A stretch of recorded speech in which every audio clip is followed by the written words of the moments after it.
Single dad Janitor was mocked for being just a worker. Then he spoke, 6 languages that silenced the whole boardroom. "Careful with that mop." The young executive snickered the roomful of voices, pausing just long enough to hear him sharpen the blade. "You might smear the $1 million deal off the floor." A crisp ripple of laughter. The air conditioning purred overhead like a distant ocean. Somewhere, a wristwatch clicked steady and different. Michael Caine tightened his fingers on the cool metal handle. 5 grateful breaths, he told himself, the way a man tells his own heart how to live. In through the nose, 1, 2, he smelled lemon cleaner and stale conference coffee. Out through the mouth, 3, 4, he tasted the dry copper of swallowed pride. Pause 5. He moved the mop head in a quiet figure 8, the cloth whispering over the lacquered floor. Across the glass table chairs slid, shoes scuffed. The sound of a high heel tapped, measured, unhurried, then stopped. The room hushed without anyone being told to hush. "Let's get the AV check finished." A woman's voice, low, even clipped at the edges like a violin string tuned for control. Claire Donovan, CEO of Atlas Tech. Her perfume wasn't sweet, it was spare, clean, like cold air on a January morning. Michael didn't look up, but he felt the room align itself to her breath. The young executive who'd cracked the joke cleared his throat and vanished into quiet. "Someone silence the espresso machine," Claire said. "This room should sound like intention, not caffeine." A flurry near the door. The hiss of steam died. The conference room settled into a soft chorus, the vent's hush laptop keys murmuring a fingertip drumming an anxious rhythm on oak. Michael eased the mop into the yellow bucket. The handle bumped the rim with a small metallic note. Don't become the sound, he thought. Become the pause between sounds. He adjusted the half-rolled sleeve that always slid down his forearm, exposing the edge of a thin scar. He could feel the eyes on his back, then feel them look away. That was fine. Invisible was easier to clean. Who authorized maintenance during the executive run-through? Claire asked, not looking at him, not looking at anyone. She didn't raise her voice. She didn't need to. Facilities had it on the calendar, someone said. It's already in progress. Then let already finish and vanish, she said. We have 30 minutes. Michael nodded to no one. The bucket wheels clicked once, twice. He rolled toward the door, the citrus smell trailing behind like a polite apology. "Hey," the same executive whispered as Michael passed. "FYI, that streak there." A fingernail scratched the table with a sound like a saw on bone. "You missed a spot." Michael's hands stilled. "Breathe," he told himself. He lifted the microfiber, wiped the circle once. The cloth made a soft shh. He set it down. "You're right," he said, voice even as the vent. "Wouldn't want anyone slipping." The young man smirked. The room didn't bother to laugh this time. Michael's cart rolled into the hallway. The door glided shut with a sigh that reminded him of hospital oxygen lines. He leaned the mop against the cart, rubbed his right knee until the ache eased. From his shirt pocket, the corner of a small battered notebook poked up edges softened by years. My dictionary of life. He touched it with his thumb the way some people thumb a rosary. Respect doesn't need translation. The old phrase pulsed through him. He hadn't said it out loud in a long time. He didn't intend to start today. "Excuse me." The door opened again. That same measured heel tap. Claire stepped halfway into the hall, not quite in his space, not quite out of hers. "Facilities." He straightened. "Yes, ma'am." Her gaze didn't move over him the way people inventory a body. It rested and weighed. He could hear the tiny intake of her breath, the faint paper scratch as she adjusted a note card in her hand. This carpet, she gestured once, holds sound. Don't let anyone drag chairs. Slide slowly. And whoever handles the wall clock, take the batteries out before we begin. "The clock?" he asked. "It ticks." She paused. The word ticked between them. "It sounds like failure counting." A quiet settled. He could hear beneath the ceiling hum the far-off clunk of an elevator cable switching lines. In that pause, he wondered what the world had sounded like to her in the years before the glass tower piano keys, perhaps, or late-night study lamps humming while a father's footsteps passed and didn't stop. "Understood," he said. "I'll handle it." She nodded. "Thank you." Then she added almost to herself, "Make sure the world stays spotless even when people don't." The door side closed. He stood still, the sentence slipping into him like warm tea into cold hands. Who keeps you spotless? He wondered. The thought felt disloyal, like a whisper in a church. He shook it away and pushed the cart toward the utility closet. Inside, the air smelled like rubber and solvents. A fan rattled with a low whir like a distant old truck idling. He found fresh gloves. The snap of latex made a clean, small sound. Down the hall, a printer coughed to life. Two voices argued in hushed, practiced tones about liability, then went silent the second a heel approached. Michael swiveled the cart and returned to the conference room. He climbed on a small step stool, fingers searching behind the big wall clock. The plastic clicked. The room exhaled relief. He slid the AA batteries into his pocket, and without the tick the silence fattened until it almost had weight. "Better," Claire said from the doorway. She hadn't announced herself. He'd felt her before he saw her, something about the way the air organized around her calm. "Thank you," she added. Then, almost imperceptibly, "I appreciate precision." He stepped down. "So does the floor," he said, and immediately regretted the line. Too clever. Too close to being seen. But she surprised him. A soft huff of a laugh, the kind that fogs a window but doesn't warm it. Duly noted.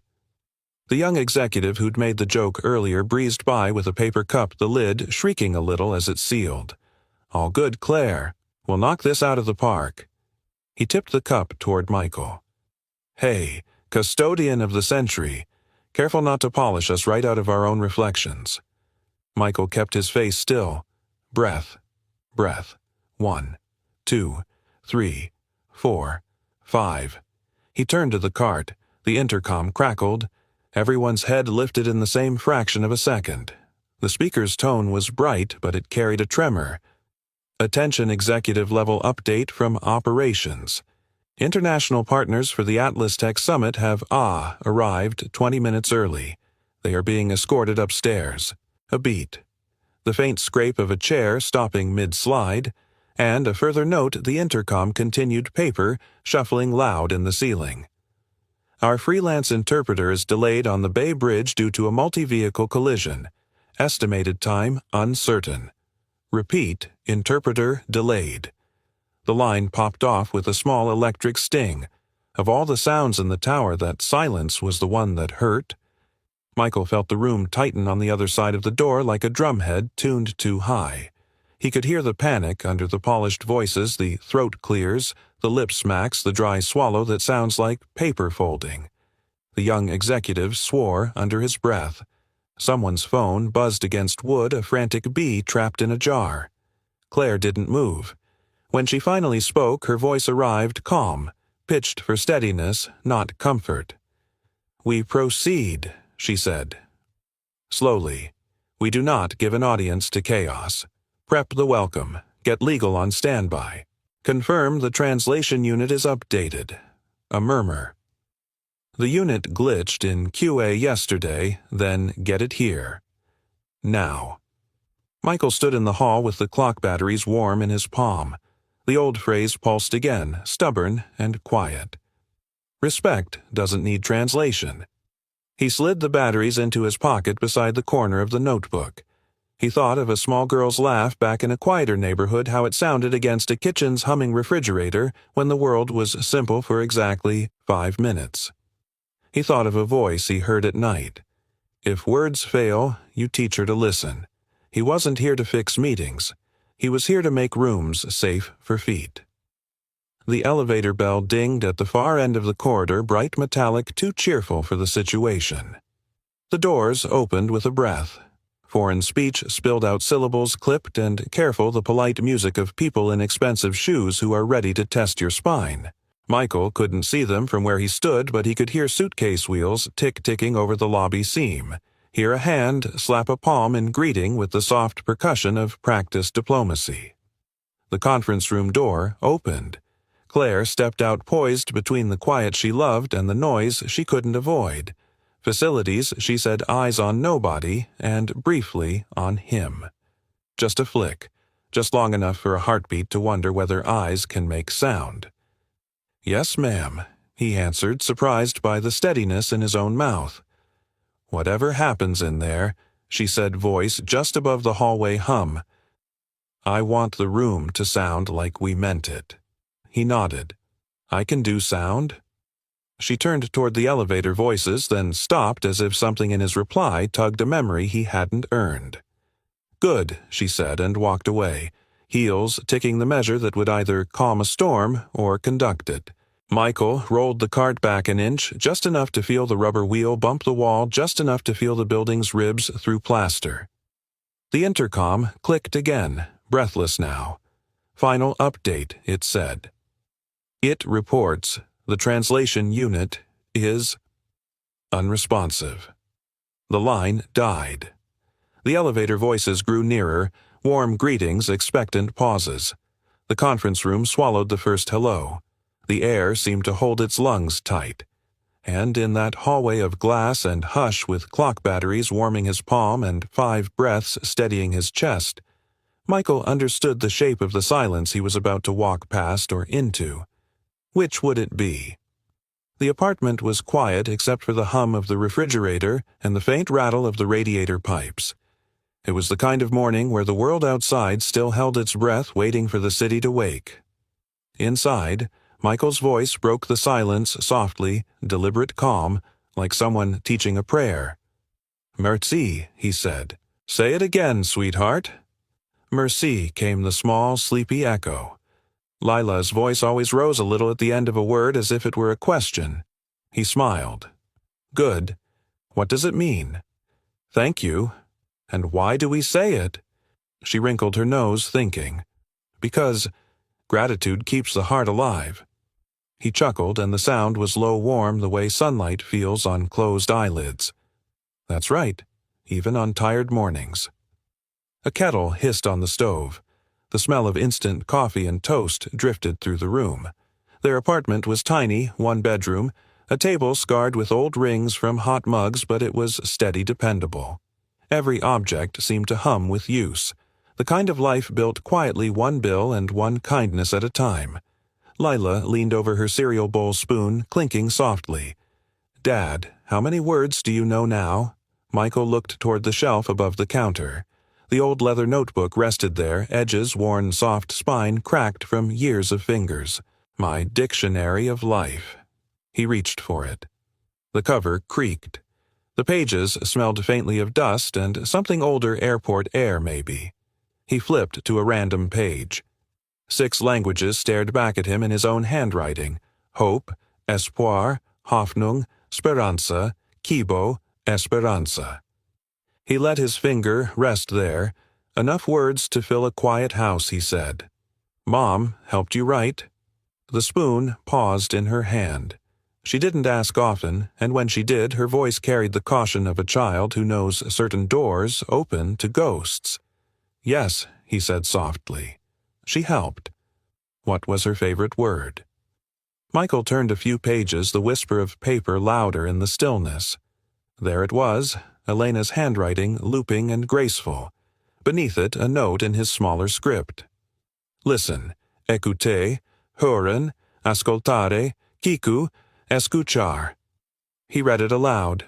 "Listen." Lila tilted her head. "That's not fancy. It doesn't need to be." He smiled, though his chest tightened. "Your mom used to say the world only makes sense to people who listen before they speak." The radiator gave a soft knock like an old friend agreeing. He poured her another splash of milk and checked the clock. "Eat up, kiddo. You've got school, and I've got to." He stopped himself before saying, "Scrub." She never liked that word. "Go earn the rent." Lila pushed the bowl away. "Can we play the word game first?" He hesitated. He was already running late, but the look in her eyes, half hope, half plea, was the same as Elena's on nights when she wanted one more dance in the kitchen before bed.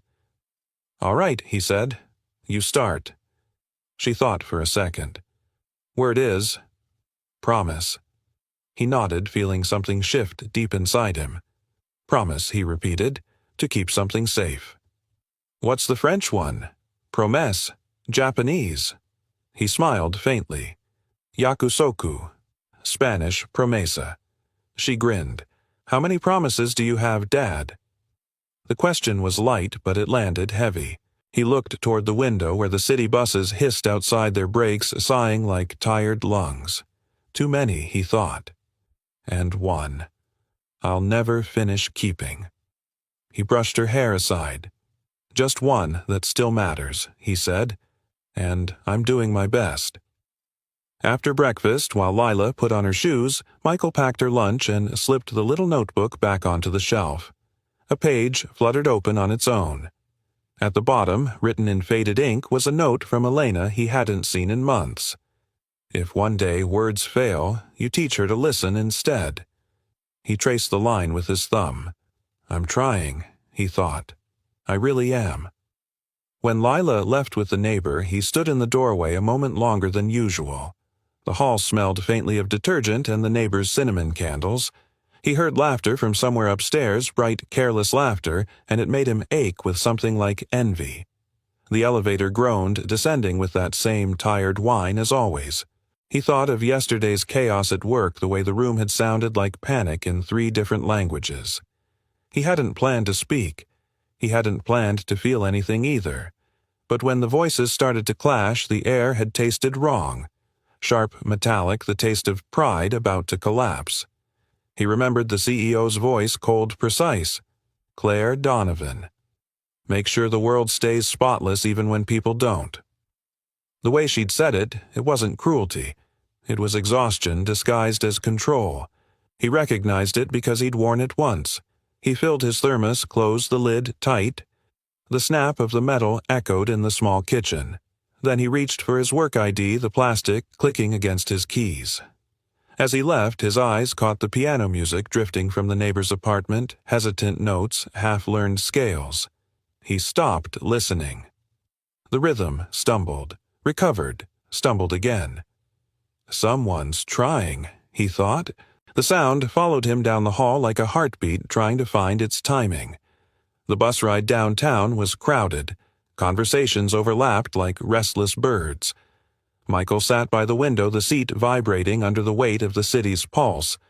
He closed his eyes. The smell of cheap perfume and cold metal mixed in the air. A man coughed 3 rows back. A woman whispered something into her phone in Spanish. Amor no es decirlo. Es hacerlo. Love isn't saying it, it's doing it. He almost smiled.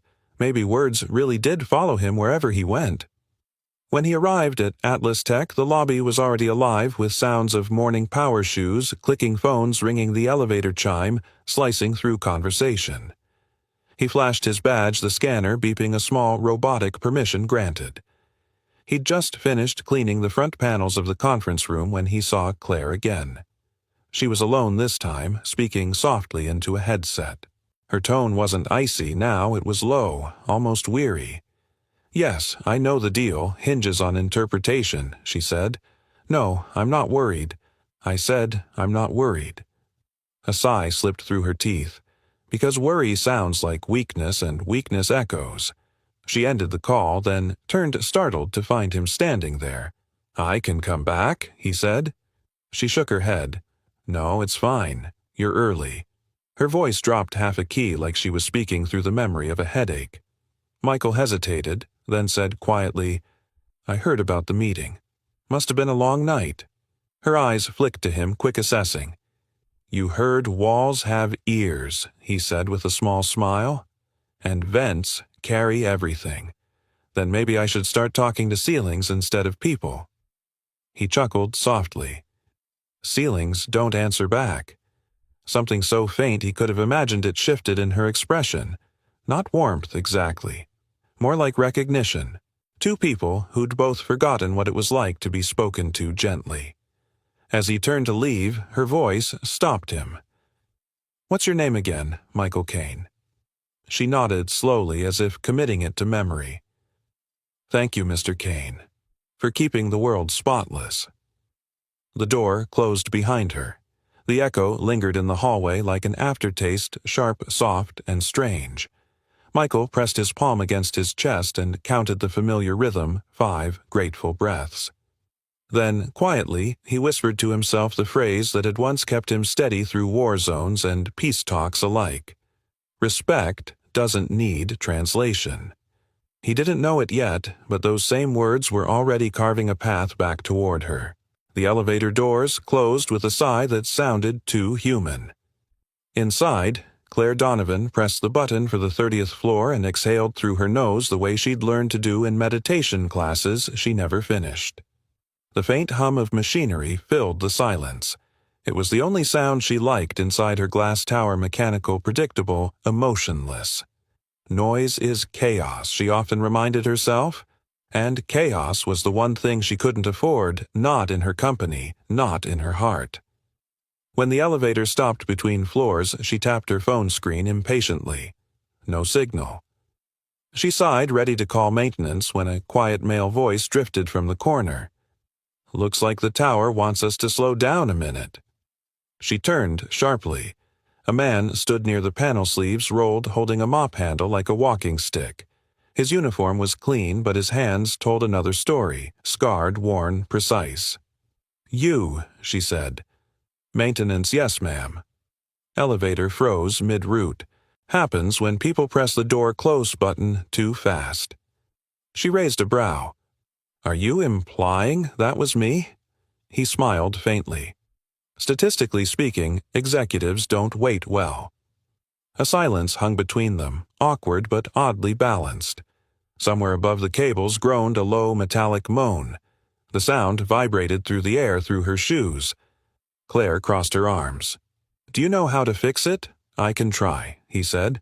"But we might have to wait for the system to reset." She looked at her watch. "I don't have time to wait. I have a board briefing in 10 minutes. He leaned against the wall, calm. "Then it's a good time to breathe. 10 minutes can teach more than 10 hours when you stop fighting the clock." She turned her head, studying him.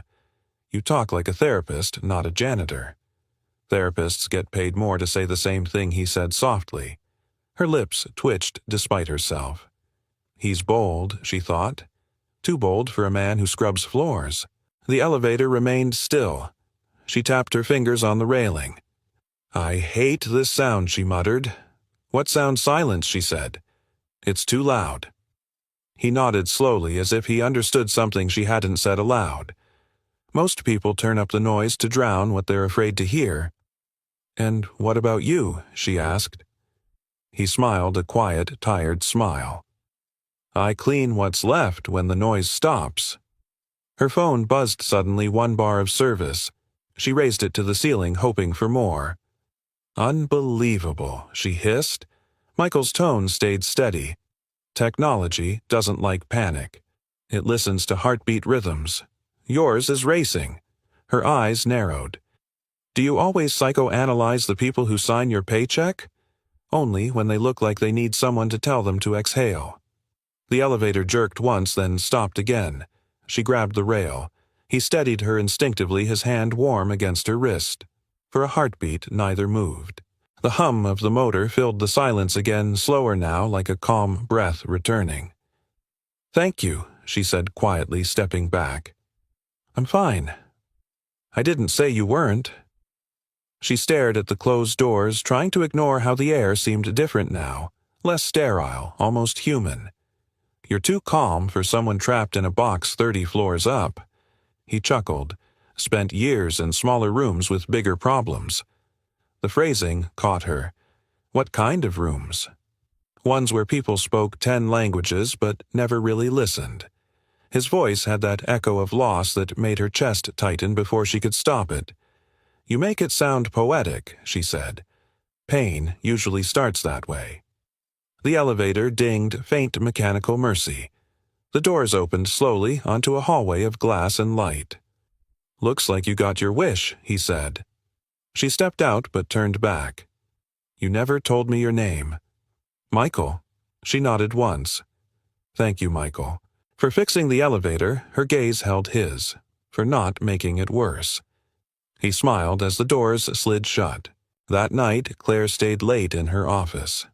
The city pulsed below horns, sirens the soft whir of air vents whispering through the glass walls. The building was her cathedral of noise, yet inside she felt nothing but the echo of that man's calm voice. She pulled open a drawer and took out an old photograph her father smiling in front of an unfinished skyscraper. His hand rested on her shoulder, and she could almost hear his voice. "Noise is success, Claire. Silence is failure." But tonight the words didn't comfort her. They clanged inside like loose bolts. Her assistant's voice crackled through the intercom. "Ms. Donovan, are you still in the office?" "Yes, there's someone from maintenance still on this floor. Do you want me to send him home?" She hesitated. "No, I'll tell him myself." When she stepped into the hallway, she heard the rhythmic swish of a mop. Michael was there, earbuds dangling, but no music playing. He looked up when she approached. "Still fixing the world?" she asked. "Trying," he said. "It gets messy again, faster than you'd think." "Why stay this late?" He shrugged. The building breathes differently at night, easier to listen, to what he thought a moment, to what people leave behind when they stop pretending. She folded her arms, studying him. "You're full of phrases, Michael. Where did you learn to talk like that?" He hesitated as if weighing how much to say. Somewhere far from here. Somewhere people used words to keep peace.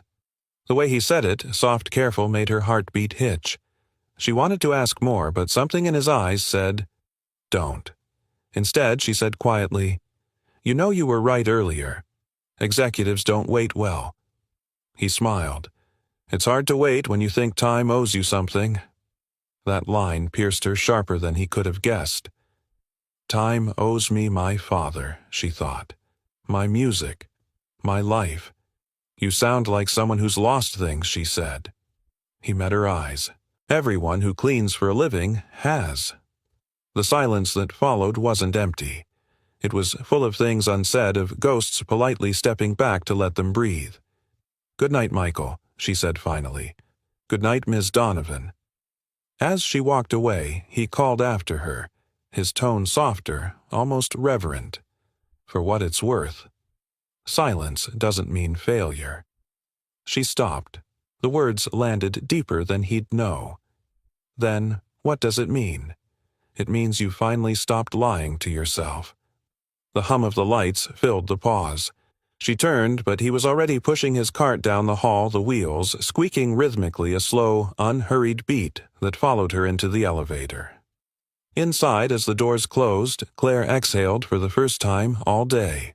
The sound startled her, a real breath full and human. Somewhere between the 30th floor and the ground, she realized something she hadn't allowed herself to in years. She wasn't angry at the noise. She was afraid of what the silence might say back. And when the elevator dinged open, the world outside sounded different, softer somehow. But far below, in the dark maintenance room, Michael looked at the reflection of the tower lights in a bucket of water and whispered the line that kept him steady. "Respect doesn't need translation." The water rippled. The tower hummed. Two people alone in the same building began to hear each other in the quiet. The morning began with tension in the air so thick it could have been sliced and served. The top floor of Atlas Tech shimmered with nerves. Phones rang, shoes clicked, printers coughed out contracts like warning shots. Every sound felt too sharp, too urgent, too loud. Claire Donovan stood by the glass wall of the conference room watching 3 black cars glide to a stop outside the building. "They're early," she murmured. Her assistant Emily nodded, breath shallow. 15 minutes early, ma'am. The Japanese delegation's already in the lobby." Claire's jaw tightened.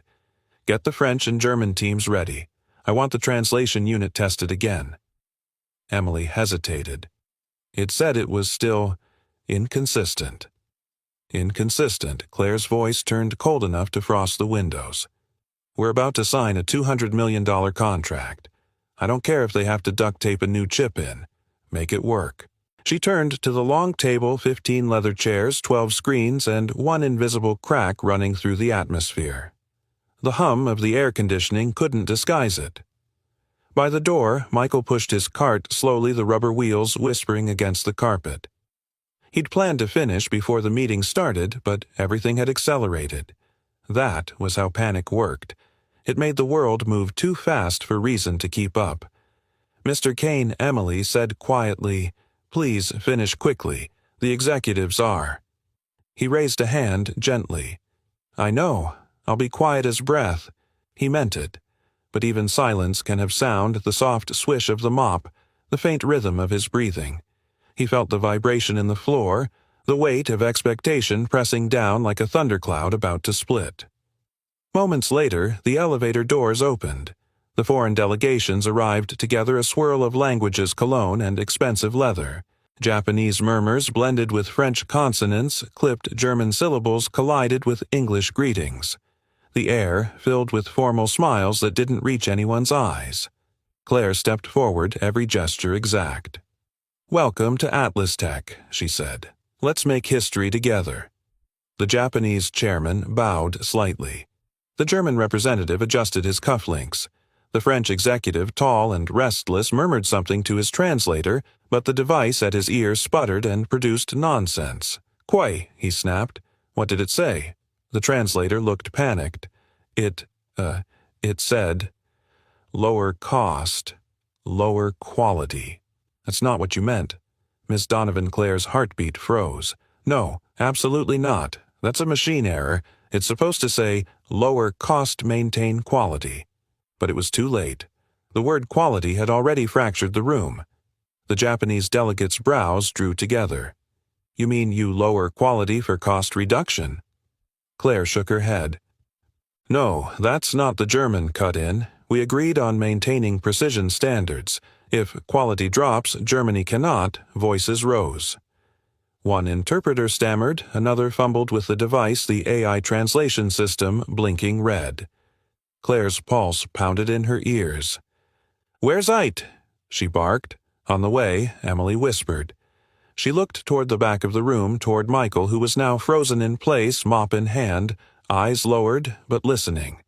He could feel the chaos in the room, the sharp scrape of chairs, the rising pitch of voices overlapping like crashing cymbals. The French delegate slammed his palm on the table.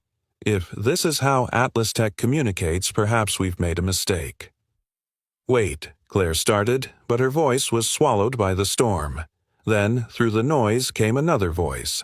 Low, steady, and in perfect Japanese, "Sumimasen. Choto yoroshi desu ka?" "Excuse me, may I help clarify something?" The sound sliced through the air. Every conversation died mid-sentence. Heads turned. The janitor stood there, one hand still on the mop handle, the other raised slightly, not in defiance, but in calm respect. Claire stared. Mr. Kane Michael stepped forward slowly. "I believe there's been a small miscommunication," he said this time in flawless English. "May I translate?" The Japanese chairman blinked. "You speak Japanese?" Michael nodded, switching tongues again. "Hi, Sukoshi dake." Enough to make sure everyone's heard correctly. His accent was crisp, natural, unforced. He gestured gently toward the French representative. She said, "Maintain quality, not reduce it." Then in French, elle voulait dire maintenir la qualité, pas la réduire. The Frenchman froze, his frown softening. "C'est exact." "Yes," Michael replied in English. "That's exact." A stunned silence. Even the projector hum seemed to pause. Claire found her voice. "You can," she whispered. "You can translate." He turned to her with a quiet smile. "Words are just tools, ma'am. I used to fix them before I fixed floors." The German delegate spoke next, cautious. "Dan?" "Können Sie Deutsch auch?" Michael answered in gentle, fluent German. "Genug, Respekt zu zeigen." Enough to show respect. It wasn't just the words, it was the tone. Calm, grounded. Every phrase carried the weight of a man who'd learned silence before sound. For the next few minutes, Michael guided the room back to order. His voice flowed between languages like water, never hurried, never proud. The chaos softened, the tension drained, and something rare filled the room trust. When the final misunderstanding cleared, the Japanese chairman leaned forward, nodding slightly. "Your interpreter, he's remarkable." Claire hesitated. "He's not an interpreter." Michael interrupted gently. "Maintenance." The room went still again. The French executive exhaled, almost smiling. "Then, monsieur, you've just reminded us why machines should never replace people." Laughter, soft, nervous, but real, spread through the room. Michael bowed lightly. "Words connect us, but respect keeps the bridge from collapsing." Claire watched him, completely still. She'd spent years mastering control, commanding respect through power. But this man, this quiet custodian, had done it in 10 minutes without a title, without a nameplate, without fear. When the meeting ended, the delegates shook hands warmly, promising revised drafts and future calls. Cameras flashed. Applause echoed. And in the corner, Michael quietly rolled his mop bucket away. As the last foreign guest left, Claire called out Mr. Kane. He stopped at the doorway. She stepped closer, voice lowered. "How many languages do you speak?" He shrugged. 6 that people pay attention to. A few more that nobody hears anymore. Such as, he smiled faintly, kindness, humility, gratitude. They're harder to pronounce. She exhaled softly as if the air itself had grown lighter. "You just saved the biggest deal of my career." He met her eyes. "I didn't save a deal, Ms. Donovan. I saved a conversation." The words landed between them, quiet, powerful, impossible to forget. As he turned to leave, she said almost to herself, "Who are you really?" He looked back, just a man who still believes words can clean more than floors. The door shut behind him with the soft sigh of hydraulic hinges. Claire stood there staring at the empty doorway. For the first time in years, her silence wasn't armor. It was awe. Outside, the hum of the city returned horns wind distant traffic. But inside her head, all she could hear was his voice. Respect doesn't need translation. And though she didn't understand why, her heart repeated it in perfect rhythm. The night after the meeting, Atlas Tech's glass tower looked different. It shimmered with the faint echo of applause that still lingered in its walls. But for Claire Donovan, there was no triumph. Only a strange, quiet tremor running under her skin, a restlessness that no amount of success could soothe. She sat alone in her office shoes, off hair loosened, staring at the city lights stretching like nervous veins across the dark. On the desk lay the signed agreement, $200 million worth of validation, but her eyes weren't on it. They were fixed on a maintenance badge she'd picked up after the meeting. Michael Kane, Facilities Level B3. The name carried weight she didn't understand. His voice, too, its calm resonance still played in her mind like a melody she couldn't stop replaying. She thought of the way he'd said it, steady and unflinching. "I didn't save a deal, Ms. Donovan. I saved a conversation." Something about that had undone her. She'd built her career on winning conversations, but never on saving them. She pressed her fingertips to her temples. Why can't I stop thinking about this man? The city clock outside struck 11 each chime, echoing like a question she didn't want to answer. Down on the maintenance floor, Michael washed the last bucket. The hum of the water pipes sounded like a gentle heartbeat. He rolled his sleeves higher, exposing the old scar along his wrist. The building was empty now, its corporate pulse asleep, and he preferred it that way. He dried his hands on a rag, then took out his small leather notebook, My Dictionary of Life. Flipping through the pages, he found one word circled twice. Forgive, pardonner, vergeben, yurusu, perdonar. He whispered it aloud. Forgive. The word left a taste of iron and peace all at once. For a moment he could almost hear Elena's voice again, warm, musical. Promise me, Michael, she'd said years ago, her hand weak but steady. Promise you'll teach Lila to listen, even when the world doesn't. The memory came like a wave. Her laughter, the smell of rain on their balcony in Geneva, the distant sound of a violin from a street corner below. Then the crash, the hospital monitors, the silence that had never really left him. He closed the notebook. 5 grateful breaths, he murmured. For what's left. Claire hadn't meant to return to the building that night, but something about the quiet called her back. She stepped out of the elevator onto the maintenance floor, heels echoing against the concrete. The air smelled faintly of soap and metal. She spotted him near the supply room, rolling a mop back into place. "Still working?" she asked. He looked up surprised, but not startled. "Couldn't sleep," he said. "Some people count sheep. I count fingerprints on glass." She smiled faintly. "I should hire you for my insomnia." "You already did," he said, and she almost laughed. Claire walked closer. The hum of the fluorescent light buzzed overhead, soft and low. "I looked up your file," she said, keeping her tone neutral. "You used to work at the United Nations." He didn't answer immediately. That was another life. You speak 6 languages and you mop floors for a living. That doesn't sound like another life, it sounds like an unfinished sentence.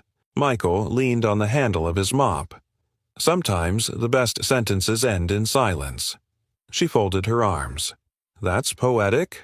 "Not really. It's just what happens when words cost too much." His answer hit her deeper than she expected. She moved closer. "What happened, Michael? Why did you leave that life behind?" He hesitated. The old wound inside him stirred. "Let's just say I forgot how to listen. And people got hurt because of it." Claire studied him, hearing the faint tremor in his voice. "You're not the only one who's hurt people by forgetting how to listen." For a long moment, neither spoke. The air between them carried only the steady buzz of the overhead light and the rhythmic ticking of the janitor's old wristwatch. Finally, he said, "You know, silence isn't always punishment. Sometimes it's mercy." She frowned. "Mercy noise hides what we can't face. But silence—" He paused, meeting her eyes. "Silence makes you see yourself." The words slipped under her guard like warm rain into cracked earth. No one had ever spoken to her like that, not board members, not friends, not even her late father. She turned away, pretending to inspect a nearby storage cabinet. "I used to play piano," she said suddenly. "Before all this. Why'd you stop?" "My father said music was a luxury. That sound didn't build companies." Michael nodded slowly. He was wrong. Sound builds everything. It's the first thing we ever hear even before we're born. Claire felt something tighten in her throat. "You talk like someone who still hears music." "Only echoes now," he said softly. "But sometimes echoes are enough." They both stood still for a while, letting the quiet stretch and settle. Outside, wind pressed against the glass, making the building groan faintly. "Do you ever miss it?" she asked. "What?" "Whatever you left behind." He smiled without looking at her. "Every day. But missing something doesn't mean you belong there anymore." Claire exhaled, slow and heavy. "That's exactly how I feel," she thought. When she finally spoke again, her voice had softened. "You reminded me of something today, Michael." "What's that?" "That leadership isn't about control. It's about presence." She hesitated, then added, "And maybe about respect." He glanced at her eyes, warm but unreadable. "Respect doesn't need translation," he said quietly. The phrase landed in her chest like a steady drumbeat. It was simple, profound, true. She smiled faintly. "You say that often, only when people forget to mean it." Claire tucked her hair behind her ear. "Then maybe you should start teaching it." He laughed, the sound low and real. "I doubt the board would pay for lessons from a janitor. Maybe they'd pay for peace," she said. He met her gaze, and for the first time she didn't look like a CEO and he didn't look like a janitor. They were just 2 tired souls sharing the same air, the same longing to be understood. A phone buzzed from her purse, breaking the spell. She looked down. It was a news alert: Atlas Tech closes record-breaking deal. She silenced it quickly. The success no longer felt like victory. It felt hollow. "Good night, Michael," she said quietly. "Good night, Claire." Her name on his lips startled her not by its sound but by its sincerity. No one had said it like that in years. As she stepped into the elevator, she caught her reflection in the mirrored wall. For once, it didn't look perfect. It looked real. Down below, Michael cleaned the last streak of light off the floor. The mop made a sound like a sigh. He whispered the words to himself, words that had carried him across oceans and losses alike. Forgive. Listen. Begin again. He didn't know that upstairs Claire whispered almost the same thing, and somewhere between their breaths the tower finally felt human. The invitation came the next morning, handwritten on company stationery. Dinner, 7 p.m. Amelia's on 5th. CD. Michael stared at the note, unsure if it was an invitation or a command. Either way, it didn't feel optional. That evening, he arrived early. The restaurant smelled of roasted garlic and polished oak. A violin played softly somewhere near the back. He felt out of place in his neatly ironed shirt and the jacket he'd kept since Elena's memorial. He sat by the window hands, folded the silverware glinting under amber light. Claire entered exactly on time. The click of her heels was steady, confident, but there was something different tonight, a looseness in her step as if she'd left her armor in the car. She wore black, simple, but elegant. Michael she greeted, sliding into the seat opposite him. "I wasn't sure you'd come." He smiled faintly. I wasn't sure either. Why, he looked down at the wine glass in front of him. Because usually when CEOs invite janitors to dinner, it's either to fire them or fix something. Her laugh came quietly, like something surprised out of her. Maybe tonight it's neither. They ordered her Italian his plain coffee and pasta. Between the clink of plates and the distant hum of conversation, a fragile silence settled. It wasn't awkward, it was searching. She was the one to break it. "You know, I've been trying to figure you out. Most people give up after the mop," he said. Claire tilted her head. "That's exactly it. You're not like anyone I've met here. Everyone in that building tries to sound important. You try to sound true." He gave a quiet chuckle. "Truth doesn't get you promotions." "Maybe not, but it gets remembered." For a moment, he didn't answer. He just listened, the scrape of cutlery, the laughter from a nearby table, the violin blending into the heartbeat of the room.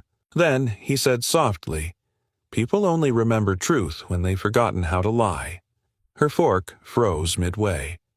"You really are impossible to read." "Maybe that's because I stopped trying to write a new story." Claire leaned in slightly. "And yet, here you are, still speaking in metaphors." He looked at her eyes, calm but steady. "You of all people should understand metaphors. You build glass towers for a living." She blinked. "What's that supposed to mean?" "It means you like transparency," he said, "but only the kind you can control." The air shifted. The waiter arrived with their meals, breaking the tension. The smell of basil and truffle butter filled the space. Claire set her napkin down slowly. "You're very observant." He smiled faintly. "It's part of the job." "What cleaning?" "Listening." That single word landed heavier than the wine between them. She looked away, eyes glistening just slightly. "I used to be good at that," she said quietly. Listening, before the noise took over. Michael didn't push, he just waited. Finally, she sighed. "My father was a man of sound. He used to say, 'Noise is proof of life.' He died of a heart attack during a stockholder call. His last words were, 'Keep the numbers talking.' So I did. For years I made sure the noise never stopped." He studied her face, the strength, the exhaustion woven together. And when the noise finally stopped, she gave a small, broken laugh. "I didn't know who I was anymore." Michael nodded slowly. "That's the problem with noise. It fills every room, but empties you out." A pause. Then she asked softly, "And what about you? Who were you before this?"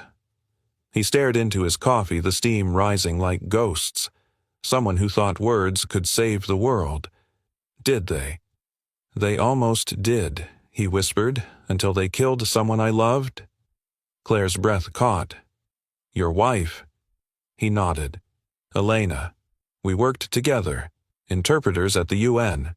I said something wrong in a press brief, just one wrong phrase. It caused confusion between two governments. A flight was delayed, security rerouted, and her car was on that route. Silence filled the table, softer than grief, heavier than guilt.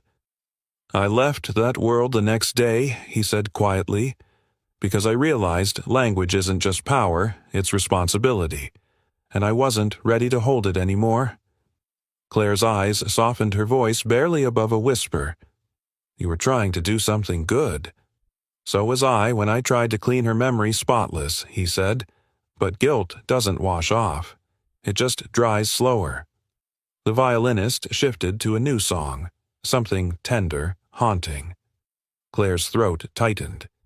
You know, she said, for someone who hides from words, you use them beautifully. He looked up, meeting her gaze. That's the thing about silence, it teaches you what words are worth keeping. They didn't speak for a while after that. The city moved outside, cars sighing along the wet streets, conversations weaving through the glass. When the waiter cleared the plates, Claire asked if you could go back, would you change it? Every day, he said. But life doesn't rewind. It translates. Translates.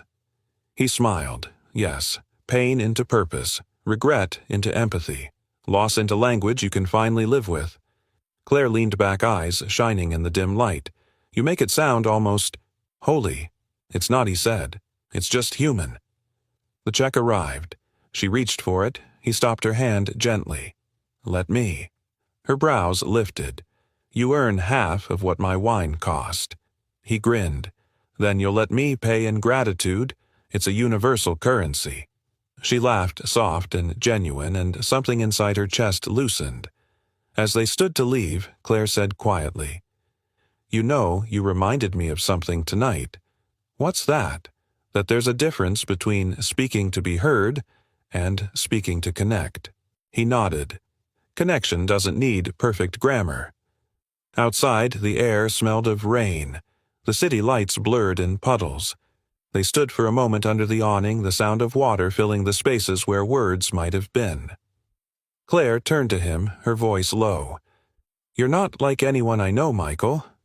He smiled, pulling his jacket close. Maybe that's the point. She wanted to ask him something. Why me? Why tonight? But instead she said, Thank you for dinner. He shook his head gently. You're welcome for listening. As she got into her car, the wipers sweeping rhythmically, she looked back once. He was still standing there under the rain, watching the streetlights shimmer on the wet pavement. And for the first time in years, Claire Donovan realized she didn't hear the city's noise. She heard music. The next morning began with rain that never decided if it wanted to fall or hover. The city breathed in mist, and inside Atlas Tech the usual buzz was muted. The storm had slowed everyone except for whispers. Those always moved fast.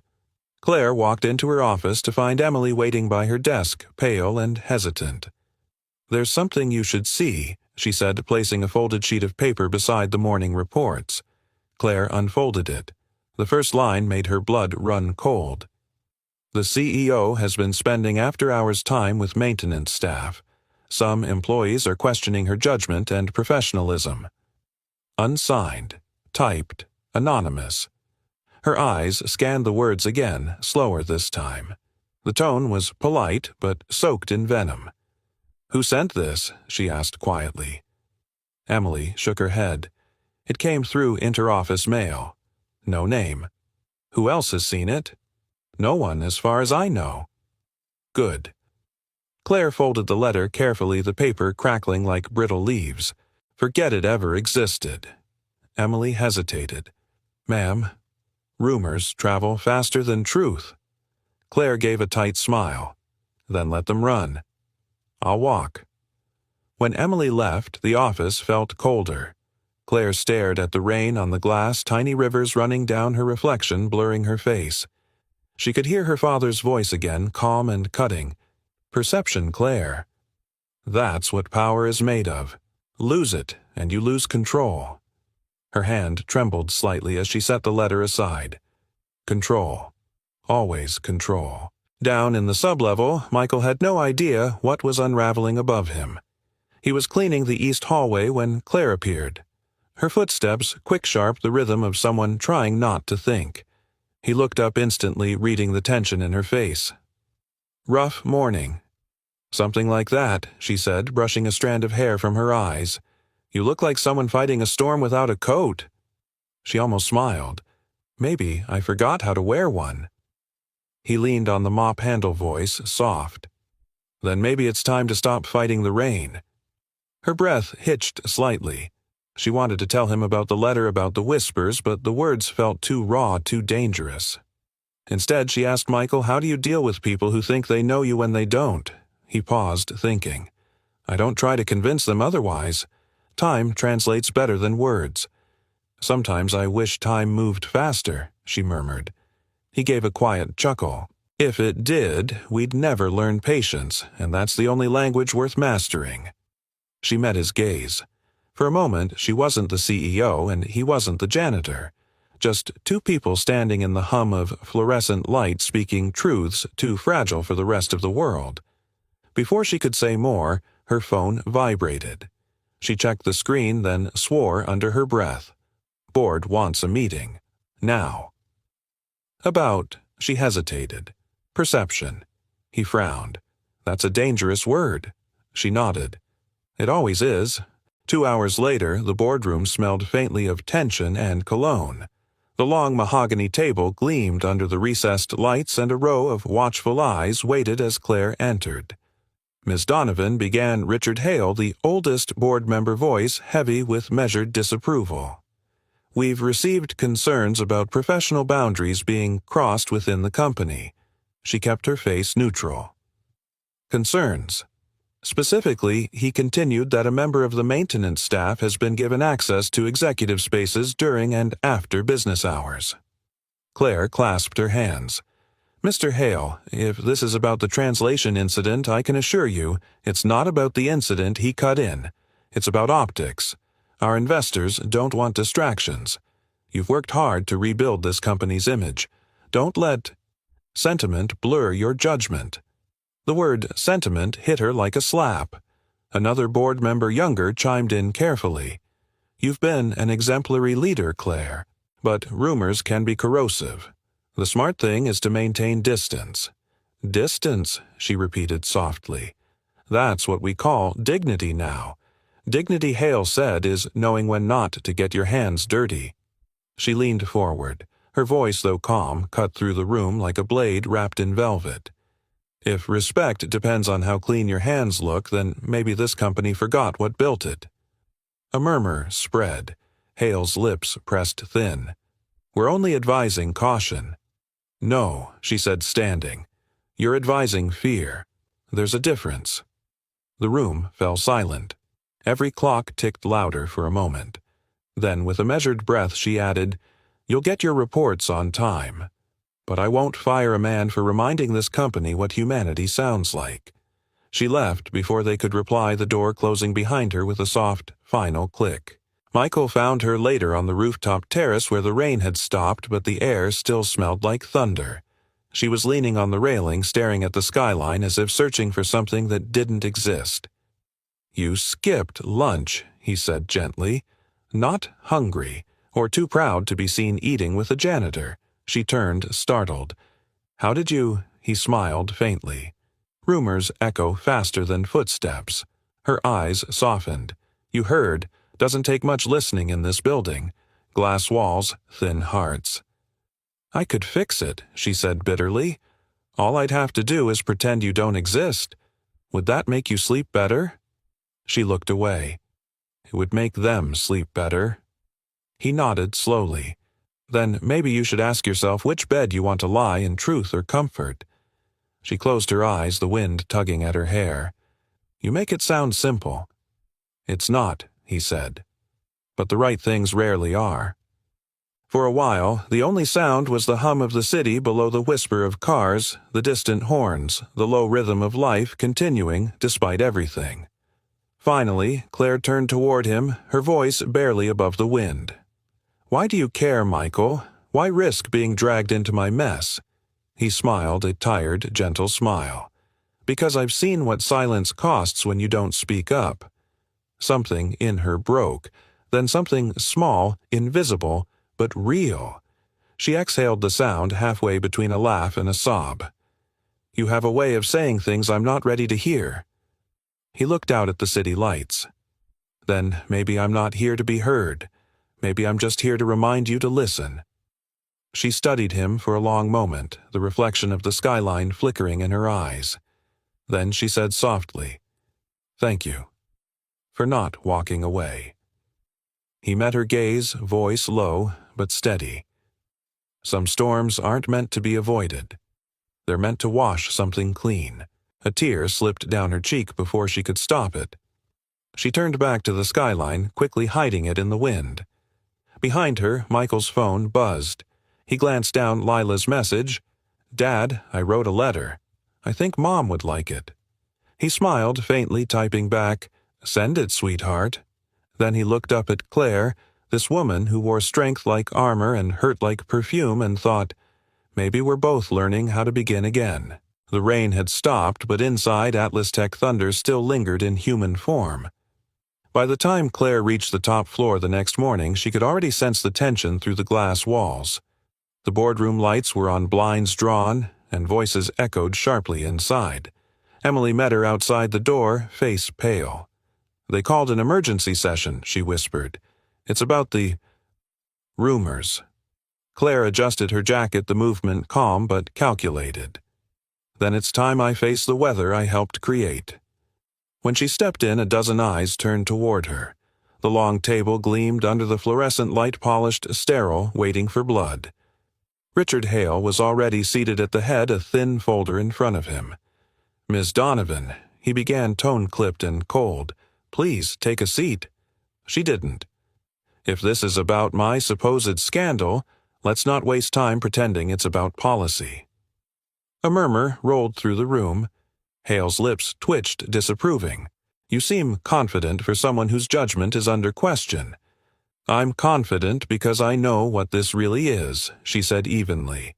"Fear disguised as governance."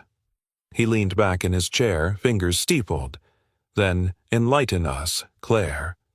"What are we afraid of?" She held his gaze. "That a janitor reminded you what leadership looks like." The room went still. Even the air vents seemed to hold their breath. Hale's jaw tightened. "Your behavior has become unconventional. We've received multiple reports, anonymous ones," she cut in, "because courage is rare in glass buildings." "Enough," he snapped. "This is not a courtroom." "No," she said, stepping forward, "but maybe it should be.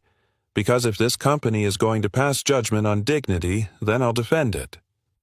Her words landed heavy. The younger members of the board shifted in their seats, eyes darting between her and Hale like spectators at a slow-moving storm. Hale opened the folder. "You've allowed a maintenance worker and unvetted employee into executive areas after hours.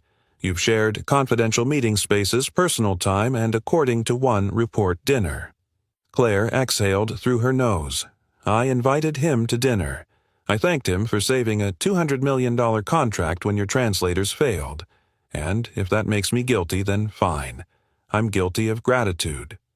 The silence that followed was electric. Hale stood, voice rising. This company was built on professionalism, not pity.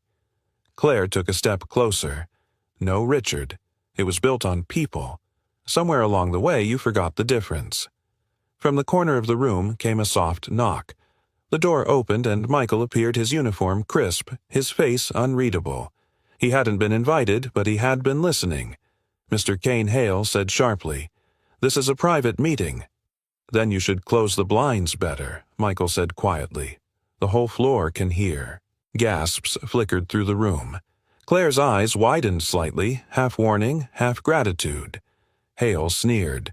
"Since you're here, perhaps you'd like to explain why you think it's appropriate to insert yourself into corporate affairs." Michael stepped forward, slow but deliberate. "Because I was already inserted by circumstance. I didn't ask to be in your boardroom that day. I was there to clean the floor. But when chaos hit, I spoke up, and somehow that became a scandal. Hale crossed his arms. You overstepped your position. Michael nodded. Maybe, but if the right words can stop a storm, does it matter who said them? One of the younger board members, a woman named Karen, spoke softly. You're saying leadership isn't about titles. I'm saying respect isn't, Michael replied. Respect is a language. Either you speak it or you fake it, but it always shows in the translation. Claire's throat tightened. She wanted to speak, but his words carried a calm authority that needed no reinforcement. Hale's voice dripped with disdain.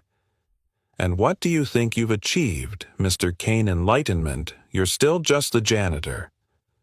Michael's eyes didn't flinch. And you're still afraid of being one. The room froze. The sentence hit like lightning. Hale's face darkened, his composure cracking. Claire broke the silence. Enough. This meeting is over. Hale slammed his hand on the table. You don't have that authority. She turned to him, voice like steel wrapped in silk. I have exactly that authority. Because the shareholders didn't hire a puppet, they hired a leader, and leadership means standing where others won't. Karen stood slowly. She's right. Another board member nodded. We've spent years talking about innovation. Maybe it's time we remember empathy as part of it.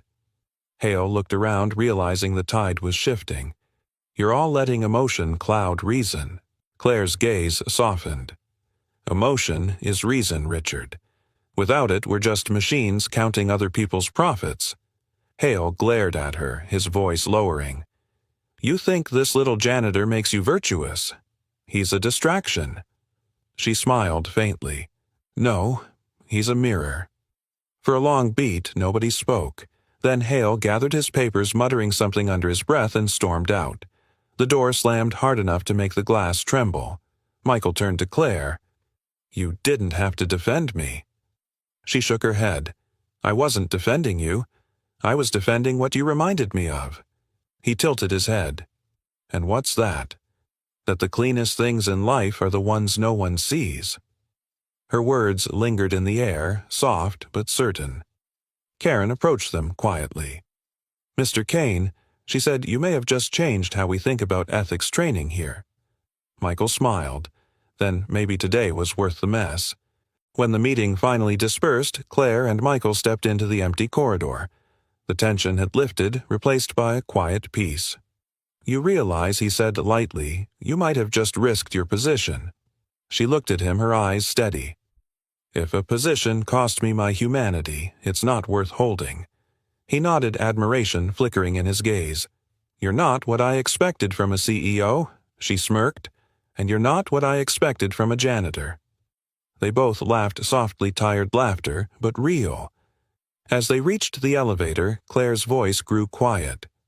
Michael, when you spoke in there, you didn't just defend yourself. You taught them something I couldn't. What's that? That integrity sounds better in a whisper than arrogance does in a speech. The elevator doors opened with a soft chime. She stepped in but turned before they closed. You saved us again. He met her eyes. Maybe this time you saved yourself. The doors slid shut between them, leaving both staring at their reflections in the mirrored steel, two people who had finally seen each other clearly. That night, Claire stood alone in her office.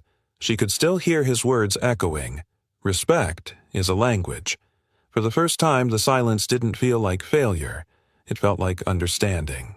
The sun set behind the city like an apology it didn't know how to make. Claire drove, without destination, the city lights smearing into ribbons of gold and white across her windshield. Her phone buzzed with congratulatory messages, investors impressed by her assertive leadership at the board meeting. But she didn't feel victorious. Only hollow. She parked near the waterfront, cut the engine, and let the silence settle. Her reflection stared back from the dark window, strong, successful, and unbearably tired. In that quiet one, thought surfaced like a memory she'd tried to drown. He's right. Silence doesn't mean failure. Her hand moved on its own, typing a message before her mind could stop it. Are you awake? The reply came quickly. Always. Why? She hesitated, then wrote, "Meet me. I need to listen." An hour later, Michael opened his apartment door. He looked surprised, but not startled. The faint smell of coffee and rain lingered inside, along with the soft sound of a piano melody playing from an old speaker, simple, haunting, the kind of tune someone keeps because it hurts too much to delete. "Claire," he said quietly, "you found my address." "I asked Emily," she admitted. "She worries about you, you know." He smiled. "That makes one of you." "I'm sorry for intruding," she said, stepping inside. "But I needed a conversation without walls." He nodded toward the small table where 2 mugs waited. "Then you came to the right place. I don't own walls, just boundaries." She took a seat. The warmth of the mug seeped into her fingers. Around her, the apartment was modest books stacked on crates, photos in mismatched frames, a child's crayon drawing taped near the window. She noticed the handwriting beneath it. Lila, age 9. "She's your daughter," Claire said softly. "She's my reason," he replied. There was a long pause before she spoke again. "You never talk about her. She deserves a life outside my stories," he said, "not trapped in the guilt that built them."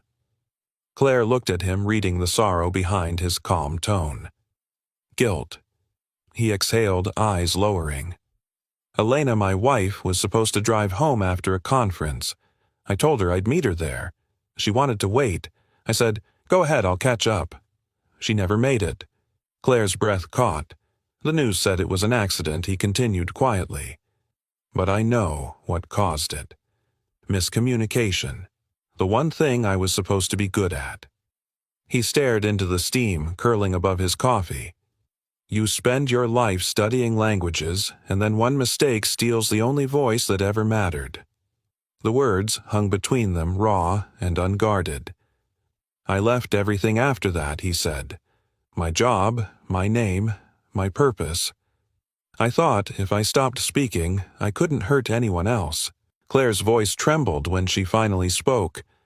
"That's not running, Michael. That's mourning." He looked up, the faintest smile breaking the heaviness. "Maybe. But grief doesn't end when the crying stops, it ends when the silence starts sounding like peace." She felt tears rising, surprising her. "You really believe that I have to," he said simply. "Otherwise I'd still be cleaning my own past instead of these floors." They sat in silence for a moment, both listening to the piano piece drifting through the room. The melody swelled, then fell back into its gentle rhythm. "What's that song?" Claire asked. "River Waltz." Elena used to play it when she worked late. She said it helped her forgive the world before sleeping. Claire closed her eyes. "It's beautiful." "It's unfinished," he said. She was writing her own version. For a moment the air between them felt sacred. Then Claire whispered, "Do you ever think forgiveness is overrated?" Michael leaned back, considering. "Forgiveness isn't saying it didn't hurt. It's saying the hurt doesn't own you anymore." She stared at him, voice breaking. "What if you don't deserve it?" He reached across the table, not touching her hand, but close enough for warmth to cross the space. "Then you start by forgiving yourself for thinking you never will." The room went still. The sound of rain returned outside, tapping softly against the window. Claire looked at the crayon drawing again, a stick figure family holding hands beneath a yellow sun. She drew her mother, too. He nodded. "Every time. She says she dreams of her sometimes standing by a river humming this tune." "Does it hurt every day?" he said. "But pain's a kind of language, too. It teaches humility." She took a shaky breath. "You talk about grief like it's a friend." He smiled faintly. "It's a teacher. A hard one, but it never lies." Claire set her mug down, her voice turning almost to a whisper. "My father used to say strength meant never breaking. I spent my life trying not to crack. But tonight I feel like the cracks are the only parts of me that still breathe." Michael looked at her gently. "Then maybe breaking is the bravest thing you've done." She blinked hard, fighting the tears that came anyway. Why do you keep saying things that undo me?" He gave a small shrug. "Because sometimes undoing is the only way to rebuild." The rain intensified, drumming against the glass like a steady heartbeat. "I think I envy you," she said quietly. "Why's that?" "Because you turned pain into peace. I only turned mine into noise." He smiled sadly. "Then let's trade. You teach me how to dream again, and I'll teach you how to listen." She laughed through her tears. "You make it sound easy. It's not, but it's worth it." The piano melody came to an end. The silence that followed wasn't empty. It was full like the air right before dawn. Claire stood hesitant. "I should go. The city wakes early even when the heart doesn't." He rose with her, walking her to the door. "Claire," he said softly, "don't let them take this part of you." "What part?" "The one that still believes silence can heal." She nodded, unable to speak. As she stepped into the hallway, she turned back once more. "Michael," she whispered, "do you ever wish you could tell her that you forgive yourself?" He held her gaze, voice breaking just enough to be human. "Every day. And maybe one day she'll hear me." The door closed gently behind her. Outside, Claire walked toward her car. The city lights shimmered off the wet pavement, turning the street into a mirror. She caught her reflection again, but this time she didn't see the CEO. She saw a woman learning to breathe in her own silence. And somewhere behind that reflection, faint and steady, she could still hear the echo of Michael's words. "Grief doesn't end when the crying stops. It ends when the silence starts sounding like peace." She whispered to herself as if answering him across the city. Then maybe tonight peace has finally started to hum. Morning came slow, painted in pale gold through the office glass. The city was just waking, but inside Atlas Tech something felt already changed. The storm had passed, leaving a silence that wasn't empty anymore. It was alive. Michael walked through the hall with his cart, the faint squeak of the wheels syncing with the rhythm of his steps. His badge caught the light now, not as a label but as a quiet badge of belonging. For the first time in years, he didn't feel invisible. When he reached the executive floor, Claire was waiting by the conference room window, a mug of coffee in her hand. She turned when she heard his footsteps. "You're early," she said. "So are you," he replied. She smiled faintly. "Old habits. I spent too many years arriving before everyone else, hoping work would drown the noise." He tilted his head. "And does it still work?" "Not really," she said. "Now I just end up hearing more." He nodded toward her desk. "I heard you postponed the investor summit." She exhaled, almost laughing. "Postponed. Not canceled. They'll survive a little silence." He grinned. "You're learning the language." "I had a good teacher," she said softly. Their eyes met, and for a moment neither looked away. Then Claire cleared her throat. "There's something I want to show you." She gestured toward the far wall. The company's training department had set up a temporary classroom, rows of chairs, a whiteboard, and a digital screen that read, "Workshop Communication, Ethics, and Empathy in Leadership." "You're teaching?" he asked, surprise softening his voice. "I'm attempting to," she said, "but only if you'll help me." He chuckled. "A janitor teaching a CEO how to speak. That's a new kind of promotion." "No," she said. "A human teaching other humans how to listen." He looked around the empty room, imagining it filled with young employees' faces, eager, tired, hopeful. "What exactly do you want me to do?" "Just be yourself," she said, "and remind them what language really is." He took a slow breath. "If you're sure about this, Claire." "I've never been sure of anything." When the employees gathered later that morning, the energy was cautious. Most of them expected a mandatory seminar filled with buzzwords and slides. Instead, they found the CEO and the janitor standing side by side. Claire opened the session. Her voice was calm but grounded. "Today isn't about strategy," she began. "It's about something we've forgotten: connection." Then she turned to Michael. "Mr. Kane, the floor is yours." He stepped forward, no notes, no script, just presence. "I used to think language was about words," he began. But words can lie. What doesn't lie is the way we say them, the pauses, the silences, the weight in our breathing. The room went still. People leaned forward. He picked up a marker and wrote slowly on the board. Respect doesn't need translation. This sentence saved my life, he said quietly. Not because it's clever, but because it's true. I've spoken to people in 6 languages, but the only one that ever healed anyone was this one. Someone in the audience asked, "Respect. How do you teach that?" He smiled. "You don't. You live it loud enough that people start whispering it back." A soft laugh rippled through the crowd. Claire watched from the side, her heart tightening. Every word from him seemed to echo what she'd spent years trying to understand but could never put into speech. Michael continued, "When I first came to this building, I was invisible.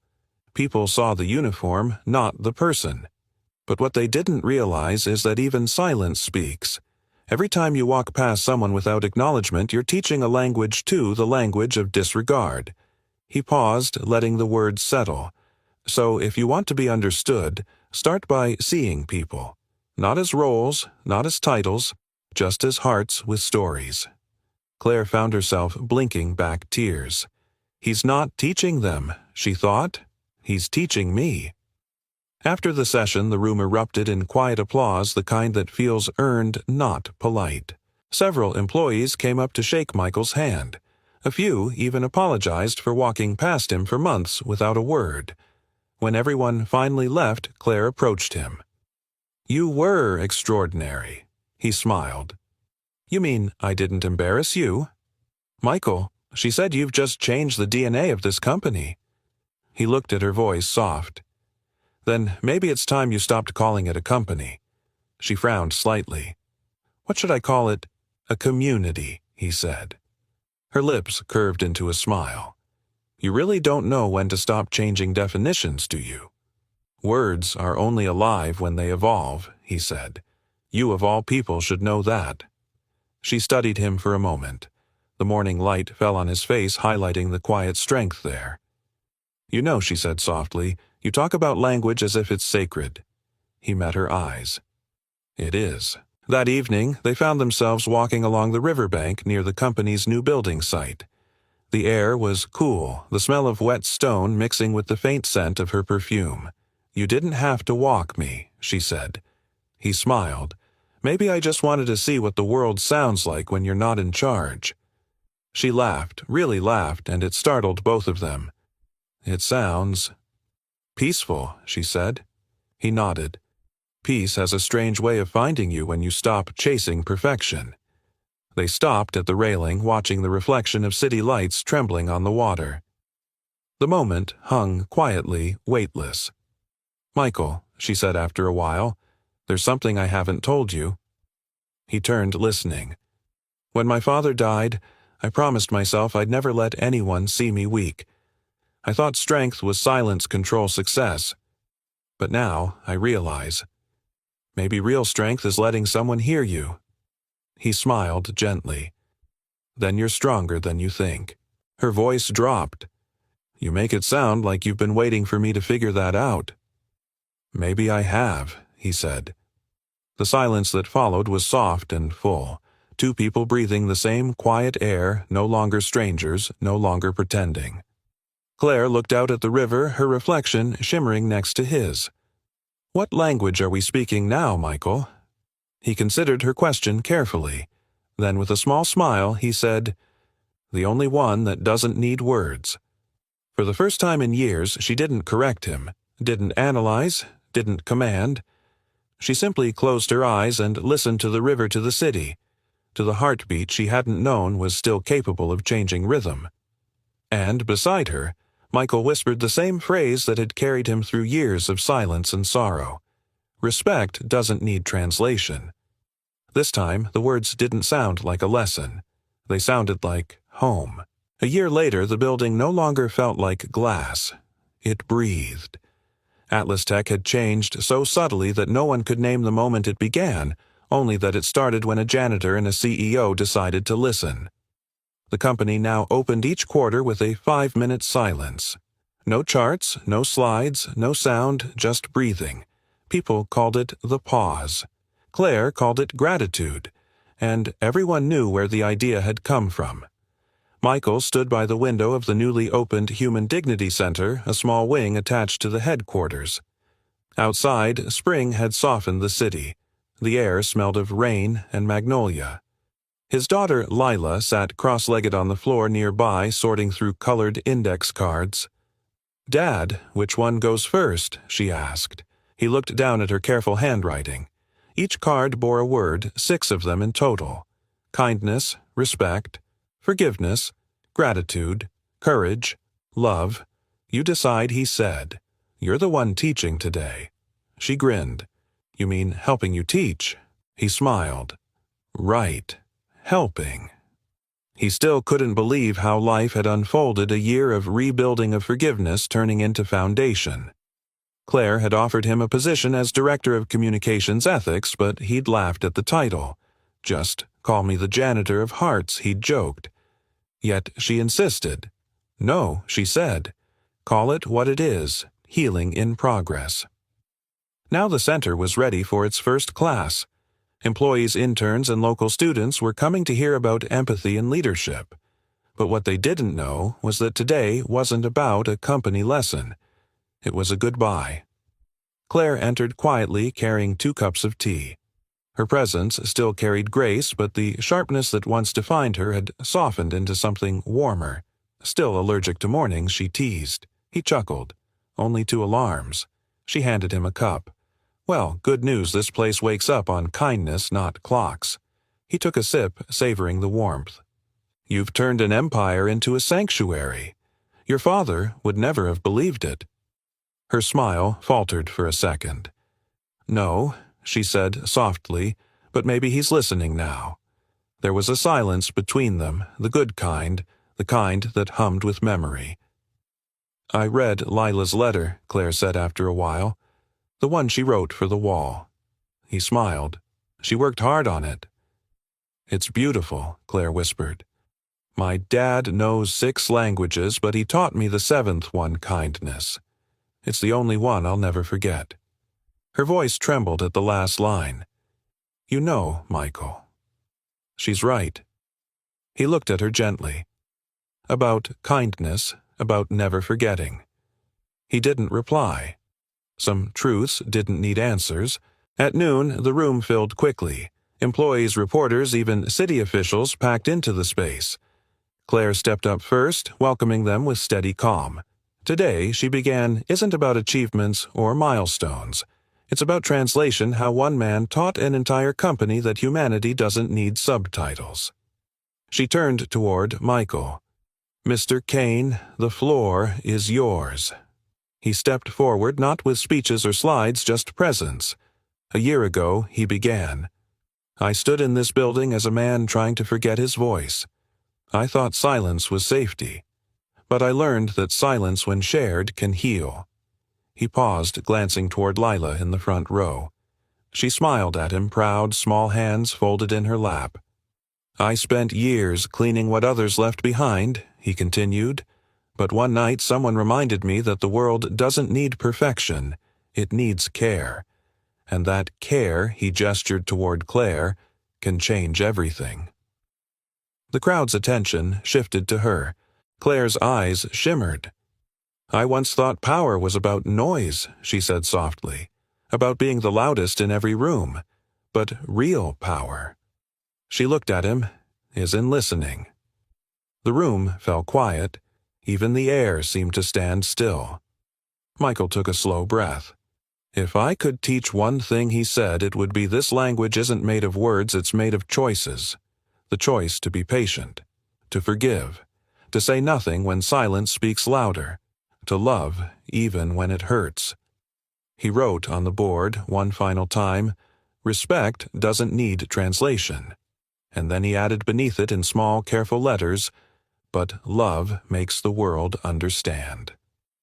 Applause filled the room, not the loud kind that ends quickly, but the slow-rising one that builds from the heart. People stood not because they were told to, but because something inside them did. Claire joined him at the front. Michael, she said quietly, I heard you're leaving the city. He nodded. Lila wants trees instead of traffic. I think she's right. And you?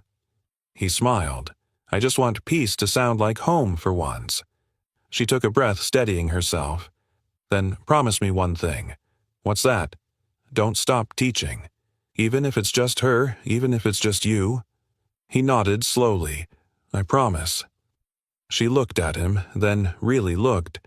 The man who had once been invisible now stood radiant in his humility, a living lesson carved from loss and love.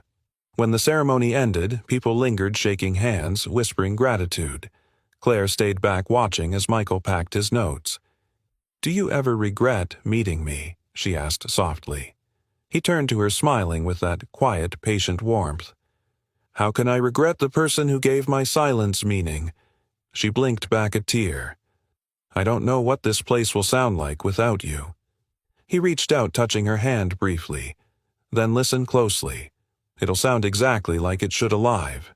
For a heartbeat, they stood there, the world outside fading into something smaller, softer. Then Layla ran up, clutching her notebook. Dad, she said breathlessly, they want us to sign the wall before we go.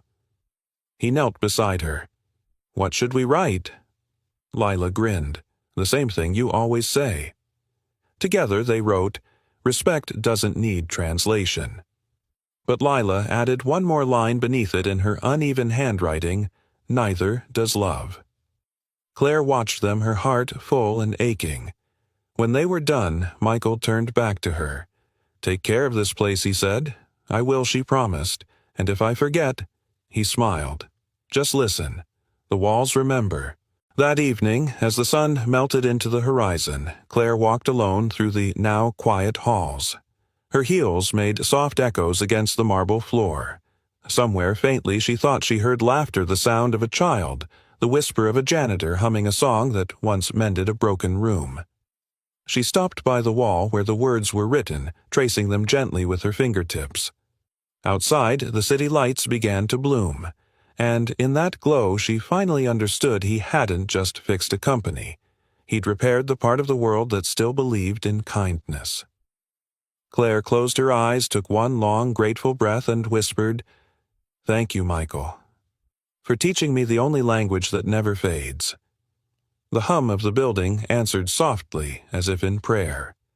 And somewhere beyond the glass, in a small house where the river met the trees, a man and his daughter watched the sunset in perfect silence, the kind that didn't need words. And that was the language that healed. A story about how one man's silence taught an entire world to listen, and how a woman who once led with power learned to lead with heart. Sometimes the people we overlook are the ones holding the lessons we need most. Because true strength isn't found in control or status. It's found in empathy, in the courage to forgive, and in the quiet human act of listening even when it hurts. If you've ever met someone who changed your life with a simple act of kindness, or if you've lived a story like this yourself, I'd love to hear it. Share your experience in the comments below. Where are you watching from tonight? What moment reminded you that respect and compassion never need translation? If this story touched you even just a little, please take a moment to like this video, subscribe to the channel, and turn on the notification bell, so you never miss the next story that speaks straight to the heart. Thank you for watching, for feeling, and for being part of this growing community where every story reminds us that love, humility, and understanding are still the most powerful languages on earth. Until next time, keep listening, keep believing, and keep choosing kindness.